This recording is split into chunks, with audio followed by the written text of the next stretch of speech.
دوستو، آج اس ویڈیو میں ہم آپ کو بتائیں گے شیخ عبد الواحد رحمۃ اللہ علیہ اور ان کی جنت کی ساتھی۔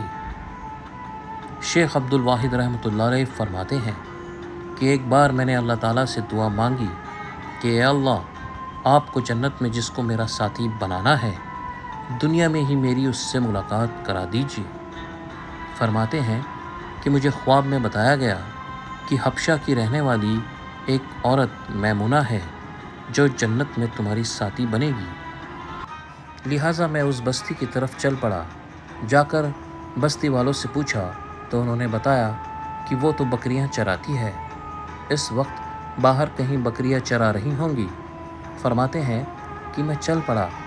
جب میں نے بستی سے باہر نکل کر دیکھا تو حیران ہوا کہ بکریاں ایک ہی جگہ پر چر رہی ہیں اور ادھر ادھر بھاگتی بھی نہیں ہیں، اور ایک عورت پیڑ کے نیچے نماز پڑھ رہی ہے۔ جب میں نے غور کیا تو میں نے دیکھا کہ جہاں بکریاں چر رہی تھیں وہاں اس چراگاہ کے کنارے کچھ بھیڑیے بھی بیٹھے ہوئے تھے۔ ان بھیڑیوں کی وجہ سے وہ بکریاں کہیں بھاگ نہیں رہی تھیں اور ایک ہی جگہ پر ہی چر رہی تھیں۔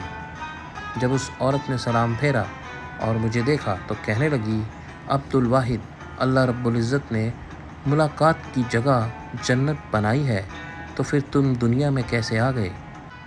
میں نے کہا کہ میں نے اللہ تعالیٰ سے دعا مانگی تھی جو اللہ رب العزت کے یہاں قبول ہو گئی، مگر اب میں آپ سے ایک بات پوچھنا چاہتا ہوں کہ میں نے ایسا منظر تو کہیں بھی نہیں دیکھا کہ آپ نماز پڑھ رہی تھیں، بکریاں چر رہی تھیں اور بھیڑیے بیٹھے ہوئے تھے اور وہ بکریوں کو کچھ نہیں کہہ رہے تھے۔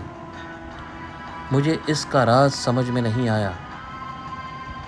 وہ کہنے لگیں، عبد الواحد، یہ بات سمجھنی آسان ہے کہ جس دن سے میں نے اپنے پروردگار سے صلح کر لی ہے، اس دن سے بھیڑیوں نے میری بکری سے صلح کر لی ہے۔